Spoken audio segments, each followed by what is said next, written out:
When people chase quick wealth without asking the right questions, they often walk straight into traps dressed as opportunities.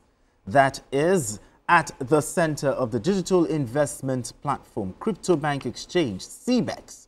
The Economic and Financial Crimes Commission, EFCC, has teamed up with Interpol to probe a suspected 1.3 trillion naira cryptocurrency fraud linked to CBEX. This follows the recent collapse of the Ponzi scheme, which left thousands of investors stranded. This was after CBEX locked investors out of their accounts and demanded additional deposits before access could be restored. Okay, Mayor, let me start this way. I don't have any sympathy for all. Hold on. First of all, EFCC now, they are teaming with Interpol, but should the victims be blamed for this charge? Of course, yes. Because they are greedy people. Yes, greedy. You see, this is not the fault. You know, sometimes you can say that, oh, it was unfortunate, I thought it was okay, yes, and all that. This thing has happened in this country more than 10 times, more than 20 times. That I've seen people that will come with this same Ponzi scheme. It has been happening since the time of Forum. When Forum started Finance House. It has been happening, and time again. People fall victim to this thing because of their greed. Somebody will come and tell you cock and bull stories that if you invest this thing, we'll give you 100% by this time. And these jokers will continue to take their money there. In this case, they will go and change money into dollar and give some dollars. Some jokers. And then they will not do that. Is it greed or lack of proper information? It is greed. No, it is not proper information. They don't have the proper information about it. I said it has happened more than 20 times. Anybody that promises you 100% return on investment, what kind of business do you do that you get 100% return on investment? You should know that it's a scam. You should know that it's a scam. It's a Ponzi scam. You should know. No. There are so many. Look at the girl, the young girl and her husband that scammed people in Abuja. They finally fled. In fact, somebody posted something because he said he was warning them they won't listen. They were abusing him on Facebook. So he reposted an earlier post where he was warning them.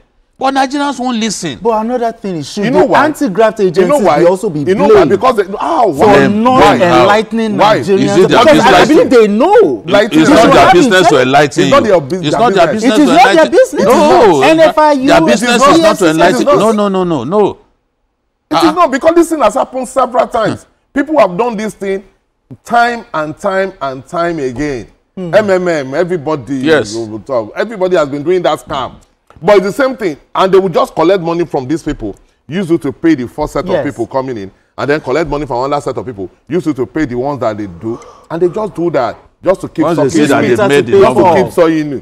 you in. They are not investing their own money at all. Their money is not there. They will just collect money from another set of people, use it to pay the first set. Another set of people will pay. They use it to pay the next one that is due, and then more people will come in.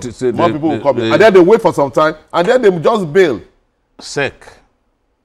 Securities and Exchange Commission. You must first find out whether such platform is registered. Okay. In this case, SEC has confirmed that CBEX was not registered. So where do you even start from? It was not registered, and you put hefty money in it. In dollars, huh? In dollars. Now you are lamenting. You have your hands on your head. Because those guys used fake, they gave the impression that they had ties to Canada. And what they committed was identity fraud.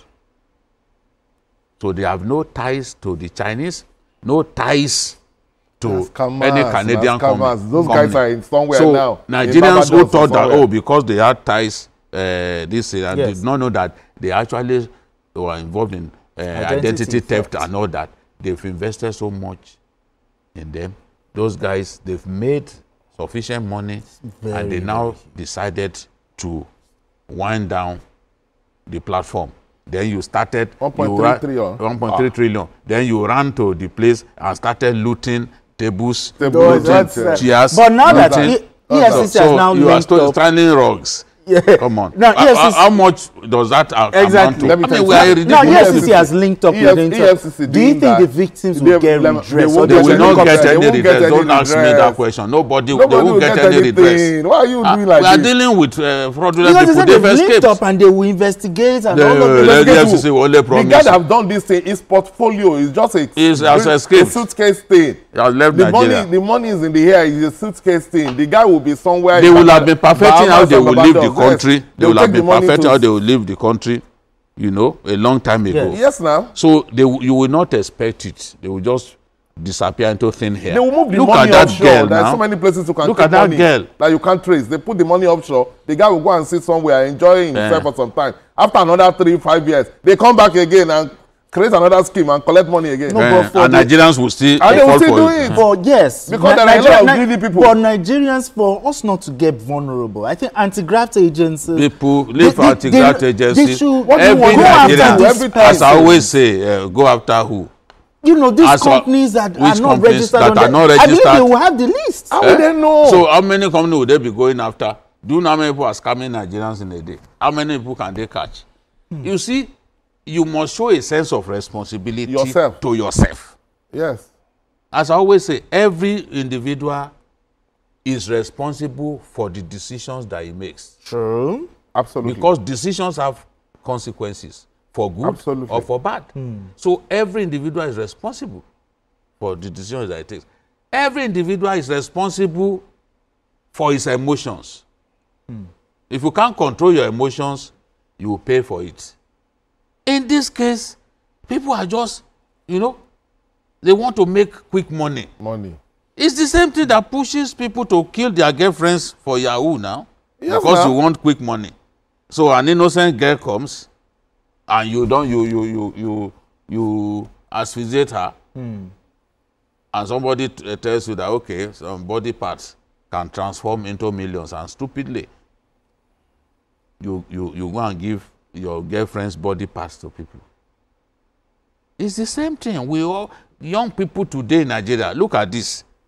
The people badly affected are young people. This thing. Look, a lot of the people crying all over are young people. Everything that they can do to mobilize money, they've done. And a bunch of idiots has taken away their money. You cannot, when people promise it has happened more than 20 times. Yes, MMM. Yes. I know someone even in our company that was defrauded during the MMM thing. I was also defrauded 4 years ago. MBA Forex. MBA Forex. Okay. I was. I understand that. That's why you want to blame EFCC.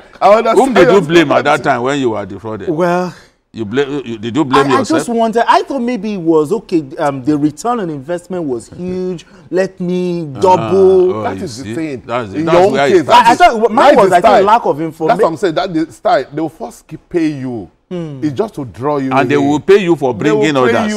They will even pay you. They will encourage you to bring others. They will pay you commission. It's just for more and more people to come in.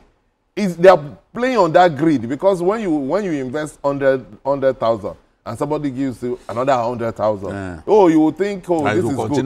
Then you take the 200,000 there, they give you 400,000. You will tell everybody, I've been making money. I know someone. And then when everybody now put everything, you now put the whole 400,000. This one put his own.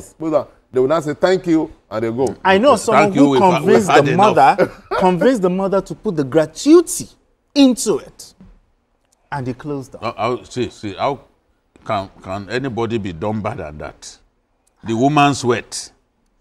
Gratuity, immediately she got it. Church members, I was watching. You say that is not great. Some church members were saying that, oh, people were convincing them in the church to do that, to do this, to do that. How can you convincing them were doing that in view of the promise? Yes, of commission. Of commission. Yes. Now, in rounding up this conversation, so that Nigerians don't fall to it again. Once they will fall to it again. Okay, but that's a prediction that will never it will happen come to again. pass. But they will fall to it. But for the as long as there are still greedy people in our country, what should they look out for? They will still fall for it. Greedy people in our country, we will never be short of greedy people in our country. We will never be short of greedy people. So those greedy people, they will still do it. My own argument is that any Ponzi scheme is a fraud. Any Ponzi scheme is a fraud. Okay. it cannot work. Anybody It has never worked. Promising you 100% ROI, return on investment, run away. It's a fraud. Run, oh. Okay, we have Shola from Ikorodu. Shola, let's talk. We're almost out. Talk to us. Hello, Shola, are you still there? Okay. You hear me? Yes. In just 30 seconds, quickly. All right. Babajide, I greet you. Thank you, sir. I greet the three gentlemen in the studio. Babajide, let me tell you this. This is stupidity. Honestly. It is stupidity. Of the highest order. In the highest order. And greed. Let me tell you, 100% of this scam is going on social media. It is in Telegram, WhatsApp, this Bitcoin, cryptocurrency. Yeah. There are so many of them that are fraud. And you see our people online changing their naira to dollar, say we are buying this. All right. After a while, maybe like 2, 3, 4, 5 months, all right, they thank gather you. a lot of dollars, they bring down the platform. All right, thank you. There is one that I entered, they call it Auto, not Lotto. Auto. These people introduce this program that you invest a certain amount in so time, you collect this. All right, thank you very much. Appreciate you. Thank you so much. I think it's a fine place for us to leave it, but Nigerians need to learn. Nigerians need to know that once they come, they learn the hard way. Yes. They learn the hard way. They will learn. They will learn. They will learn. And They yeah, will they are learn the learning. hard way. I just hope they won't fall into this. In very dark man's Very dark man's way. But anyway, me, Akinpelu, appreciate you as always. Thank you so much. BKO, it's so good to have you back. You look fresher. Thank you so much. Thank you so much. They deceiving me. That's how CBEX deceived my people. Huh? And that's it on Journalist Hangout today. You can watch the repeat broadcast of this episode tonight at 11. Join us on Sunday for the longer version of Journalist Hangout from 1:30 to 3:30 p.m. We are on YouTube at youtube.com/TVC News Nigeria.